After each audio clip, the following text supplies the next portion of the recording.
Halo, selamat pagi anak-anak. Berjumpa kembali dengan saya, Ibu Suprihati. Pada saat ini, pada pagi hari ini, Ibu akan membawakan materi tentang pengertian tata krama. Anak-anak tahu tata krama itu apa? Ya. Dalam bahasa Jawa, biasanya orang menyebut unggah ungguh. Tata krama sendiri terdiri dari dua kalimat yang berarti tata dan krama. Apa artinya tata? Tata adalah adab, aturan, norma atau peraturan. Lalu krama sendiri yang artinya sopan santun, kelakuan, tindakan dan perbuatan. Jadi anak-anak, dalam setiap pergaulan di dalam masyarakat, di dalam keluarga atau di sekolah itu ada aturannya. Bagaimana kita bersikap terhadap orang yang lebih tua atau orang tua dan juga teman kita. Orang yang lebih tua maksudnya yaitu orang yang lebih tua dari kita, bisa kakak, bisa bude, bisa tante, bisa om. Tetapi kalau orang tua adalah orang tuamu, bapak ibu kamu. Nah, jadi dalam pergaulan kita harus bisa menerapkan diri kita. Bagaimana kita bersikap, bagaimana kita bertindak, berbicara dengan orang yang lebih tua, dengan orang tua dan dengan teman kita. Anak-anak, memang di sini Bu Guru akan menekankan ya, bagaimana sifat-sifat manusia. Dalam setiap pergaulan, manusia itu punya sifat. Kita harus tahu teman kita bagaimana, kakak kita, orang tua kita, ya. Terlebih kita akan belajar bagaimana sifat-sifat teman kita. Bu Guru punya contoh. Ya. Satu. Ibarat buah kedondong. Tahu kan anak-anak buah kedondong? Ya. Buah kedondong itu yang luarnya hijau, halus, ya. Buahnya rasanya asam atau kecut dalam bahasa Jawanya. Kalau dibuka, dalamnya bagaimana anak-anak? Ada duri-duri yang di situ keluar dan tajam. Ya, jadi luarnya halus, dalamnya tajam.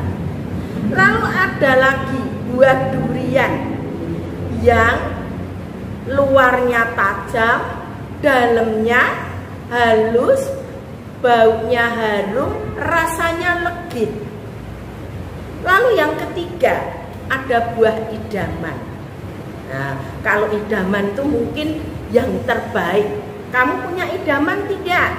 Nah, seseorang yang menjadi idaman kamu pasti ada, entah itu ibumu atau bapakmu atau mungkin nenek, kakek, ya.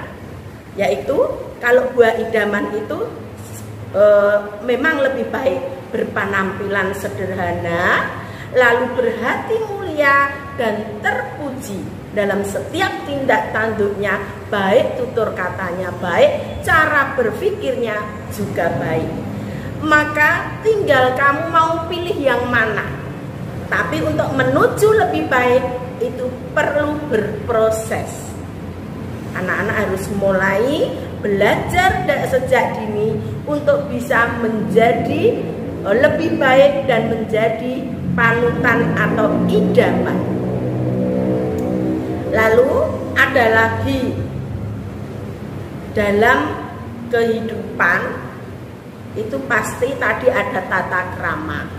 Tata krama yang pertama Ibu akan jelaskan yaitu tentang cara berjalan bersama. Ya, cara berjalan bersama itu bagaimana?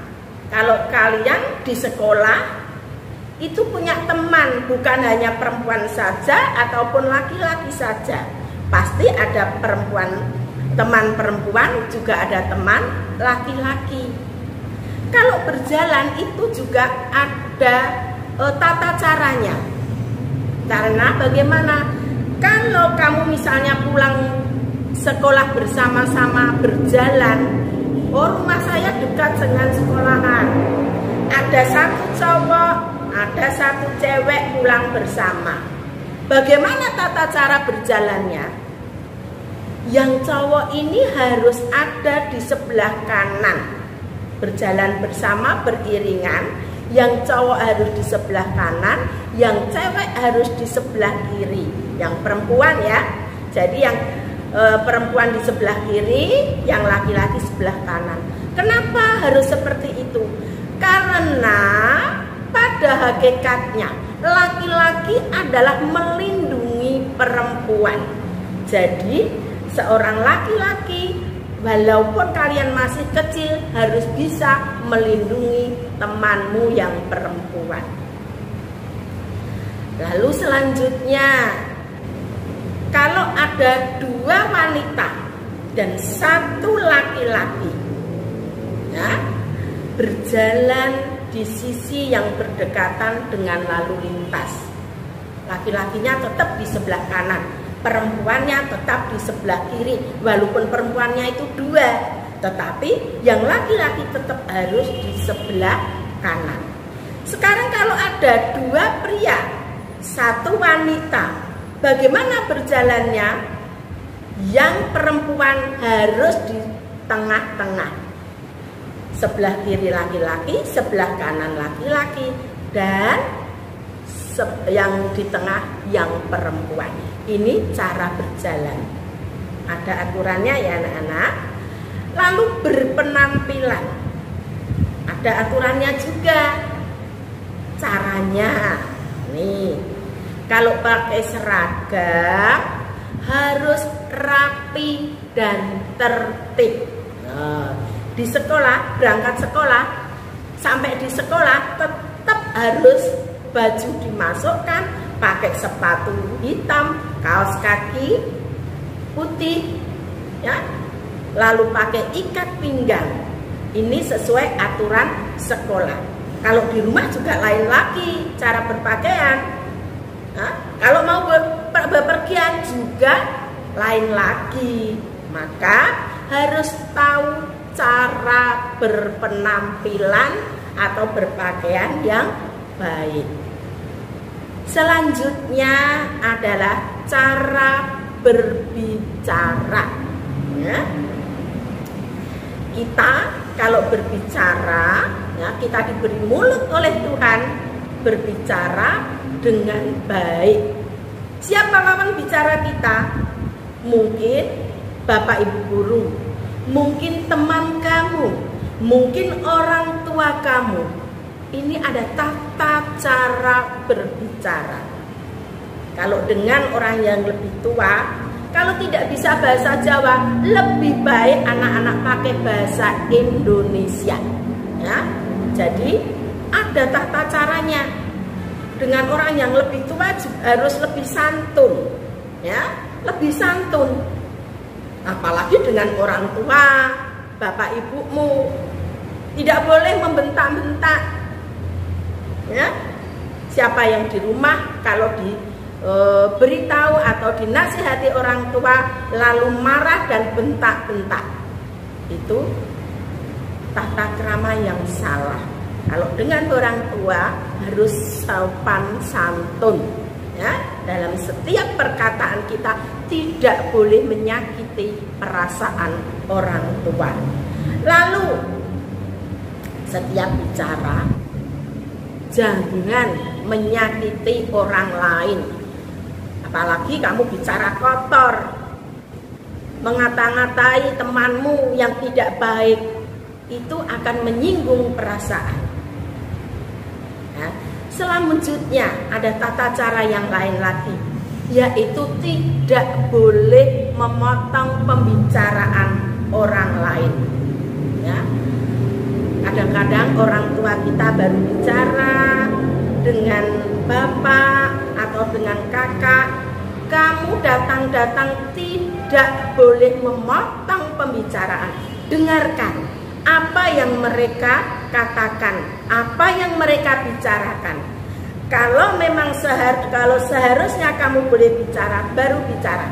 Tapi kalau tidak, ya, tidak menyangkut atau menyinggung diri kamu, jangan sekali-kali kamu menyela pembicaraan orang tua.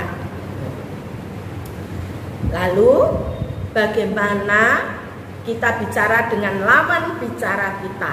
Siapa tahu lawan bicara kita itu?